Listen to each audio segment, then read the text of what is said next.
Hi friends.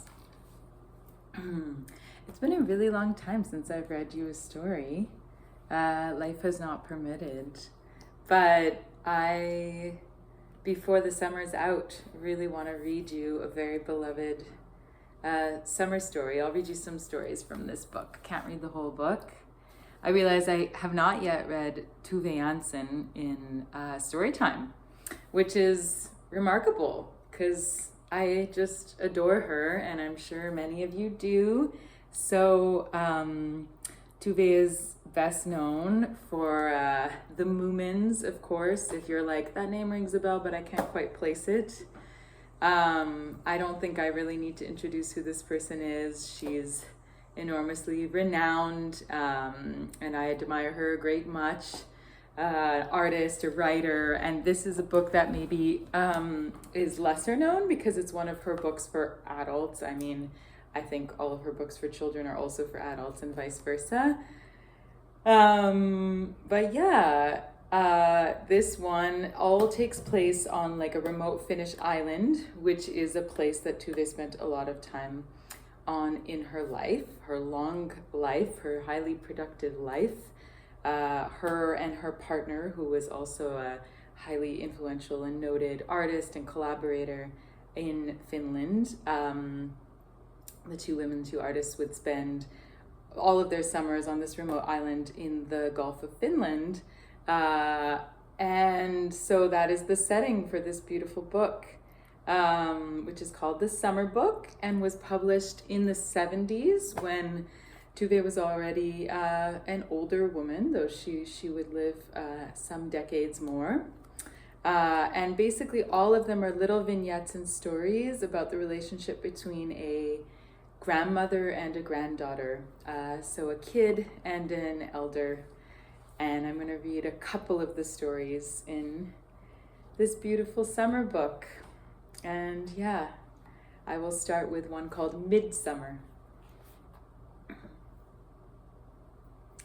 The family had one friend who never came too close, and that was Ericsson. He would drive by in his boat, or he would think about coming, but never get around to it. There were even summers when Ericsson came nowhere near the island and didn't think about it either. Ericsson was small and strong and the color of the landscape, except that his eyes were blue. When people talked about him or thought about him, it seemed natural to lift their heads and gaze out over the sea. He was often unlucky and was plagued by bad weather and engine trouble. His herring nets would rip or get caught in his propeller, and fish and fowl would fail to turn up where he had expected them. And if he did have a good catch, the price would go down, so it was always 6 of one or half a dozen of the other. But beyond all these routine troubles that can spoil a person's livelihood, there were other, unexpected possibilities. The family had long realized, without ever discussing it, that Ericsson didn't especially like fishing and hunting in motorboats. What he did like was harder to put your finger on, but perfectly understandable. His attention and his sudden wishes raced here and there across the water like ocean breezes, and he lived in a perpetual state of quiet excitement. The sea is always subject to unusual events. Things drift in or run aground or shift in the night when the wind changes, and keeping track of all this takes experience, imagination, and unflagging watchfulness. It takes a good nose, to put it simply. The big events always take place far out in the skerries, and time is often of the essence. Only small things happen in among the islands, but these too, the odd jobs that arise from the whims of the summer people, have to be dealt with. One of them wants a ship's mast mounted on his roof, and another one needs a rock weighing half a ton, and it has to be round. A person can't find anything if he takes the time, that is, if he can afford to look. And while he's looking, he's free, and he finds things he never expected. Sometimes people are very predictable. They want a kitten in June, for example, and come the 1st of September, they want someone to drown their cat. So someone does. But other times, people have dreams and want things that they can keep. Erikson was the man who fulfilled these dreams. No one knew exactly what he found for himself along the way, probably a lot less than people thought. But he went on doing it anyway, perhaps for the sake of the search. One of the mysterious and attractive things about Erikson was that he didn't talk about himself. He never seemed to feel the urge. Nor did he talk about other people. They didn't interest him much. His infrequent visits might occur at any time of the day or night, and they never lasted long. Depending on when he arrived, he might have a cup of coffee or a meal or even take a drink just to be polite. But then he would turn quiet and uneasy. He would start listening, and then he would leave. But as long as he stayed, he had everyone's undivided attention. No one did anything, no one looked at anything but Erikson. They would hang on his every word, and when he was gone and nothing had actually been said, their thoughts would dwell gravely on what he had left unspoken.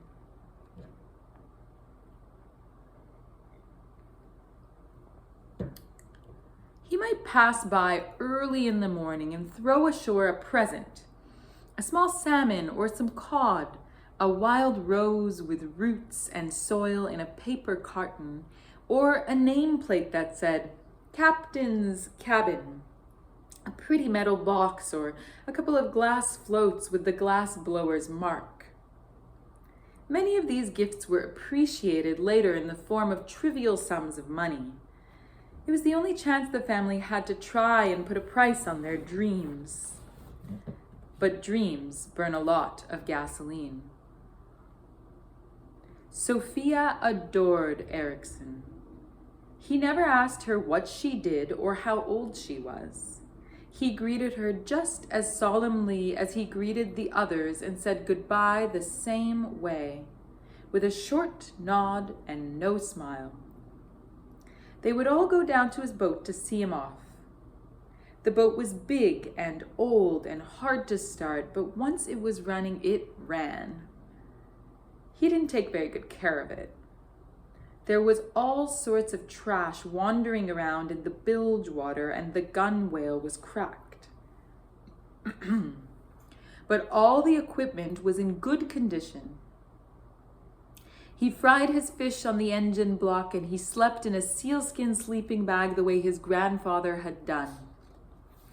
Earth and seaweed and fish scales and sand went with him everywhere.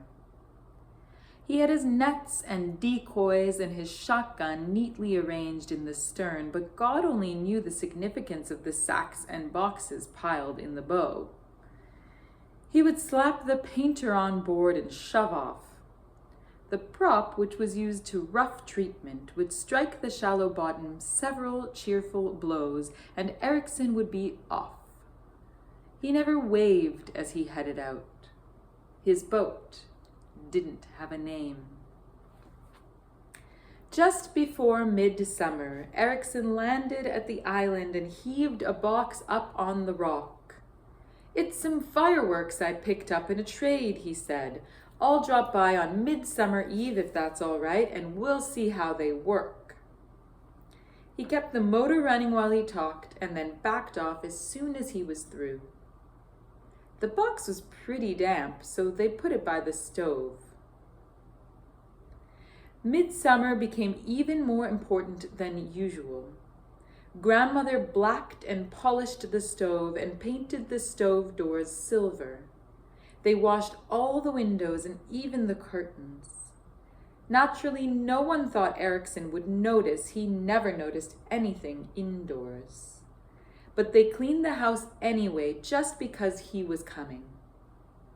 The day before the great event, they gathered birch and rowan and lilies of the valley, and the mosquitoes were awful on the big islands in toward the mainland. They shook the aphids and the ants off in the sand and went back home. They turned the house into a green bower inside and out. Every birch stood in its own pail of water, and because it was June, almost all of the wildflowers they had picked were white. Grandmother wondered if they shouldn't have invited the relatives, but no one thought it would have been a good idea, not with Ericsson there. He was the kind of man who came alone and stayed that way until he figured it was time to leave. In the morning, on Midsummer Eve, there was a strong wind from the north. Along toward noon, it started to rain, and Papa spread a tarpaulin over the bonfire they lit out on the point. The tarpaulin blew into the water, as it always did, so he took out a can of gasoline and put it behind a tree. It was a disgrace for a midsummer bonfire not to burn. The day went slowly, and the wind did not let up. Papa worked at his desk. His launching platform for Ericsson's fireworks stood out on the veranda with its cradles pointing upward at an angle. They set the table for 4. There would be herring and pork and potatoes and 2 kinds of vegetables and marinated pears for dessert. "He doesn't eat dessert," said Sophia nervously. "And he doesn't eat vegetables either. He calls it grass. You know that." "Yes, I know," Grandmother said, "but it looks nice." The aquavit was in the little cellar under the floor, and they had extra milk. Ericsson never drank more than 1 glass of aquavit, or maybe 2, just for the sake of the occasion, but he did love milk. "Take away the napkins," Sophia said. "They look dumb." Grandmother took away the napkins. The wind continued to blow piercingly all day, but it didn't increase. There was an occasional shower. The terns screamed out on the point, and evening came. When I was young in Sweden, Grandmother thought, the midsummer weather was so different. Not a breeze, not a breath of wind. The garden was in bloom, and we had a maypole with garlands all the way up the little banner at the top. But it was too bad that we never had any wind. We never had bonfires in Sweden. Why didn't we ever have a fire? She was lying on the bed staring up at the birch greenery, and after a while, she fell asleep. Suddenly someone shouted and the door slammed. The room was quite dark since no lamps can be lit on midsummer. Grandmother sat up and realized that Ericsson must have arrived. "Hurry up," Sophia shouted. "He doesn't want anything to eat. We have to get started right away. We're supposed to put on warm clothes, and he's in a terrible rush." Grandmother staggered to her feet and found her sweater and her warm pants and her walking stick, and at the last minute stuffed the lupatro in her pocket. The others were running back and forth, and she could hear Ericsson's motor running down at the shore. It was lighter outside. The wind had gone over to the west, and there was a fine, drizzling rain. Suddenly, Grandmother was wide awake. She walked down to the water alone and climbed aboard. Ericsson didn't greet her. He was keeping a sharp watch out to sea, and not a word was spoken as they set off. Grandmother sat on the floor. As the boat moved along, she saw the rising and falling sea in brief glimpses over the railing, and she noticed the first midsummer bonfires being lit along the coast to the north. There were not very many, and they were barely visible through the rain and fog. Ericsson headed straight south for Outer Skerry. There were a lot of other boats going the same way. More and more of them appeared out of the darkness like shadows. Wooden crates with a heavy load of lovely rounded bottles were bobbing up on the gray sea, with only their upper edges showing black against the choppy water. Black like the boats that sailed in at full speed, slowed down to haul the crates aboard, and then swept on again. The salvage went on like a neatly balanced dance. The Coast Guard were driving about in their powerful boats and salvaging what they could, turning a blind eye to everyone else. All the boats in the area were out at sea, ignoring one another. Ericsson held the rudder, and Sophia's father hung over the rail and lifted the crates on board.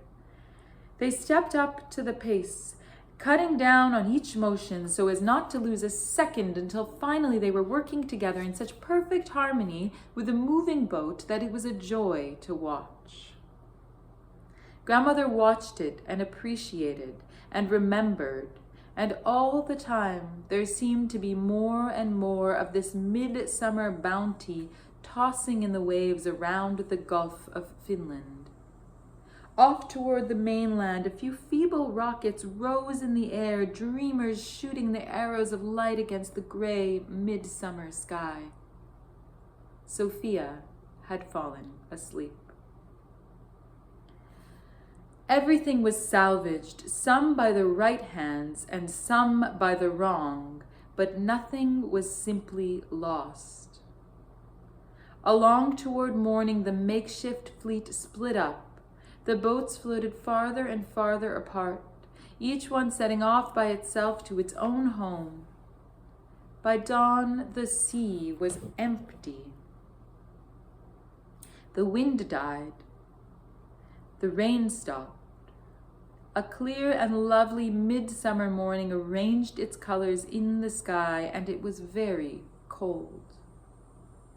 When Ericsson landed at the island, the terns began to scream. He left the motor running and set off again as soon as the others had climbed out. For a while it seemed to Papa that Ericsson might have shared the booty, but that was a hasty, passing thought. He made sandwiches for everyone and dragged Ericsson's box of fireworks out onto the veranda. He put the rockets in their launching cradles. The first one wouldn't light, nor the second. None of them would light. They had all been ruined by the water. Only the very last one went off and sailed up towards the sunrise in a shower of blue stars. The terns started screaming again, and that was midsummer. Ericsson had sailed back south to make sure nothing had been missed.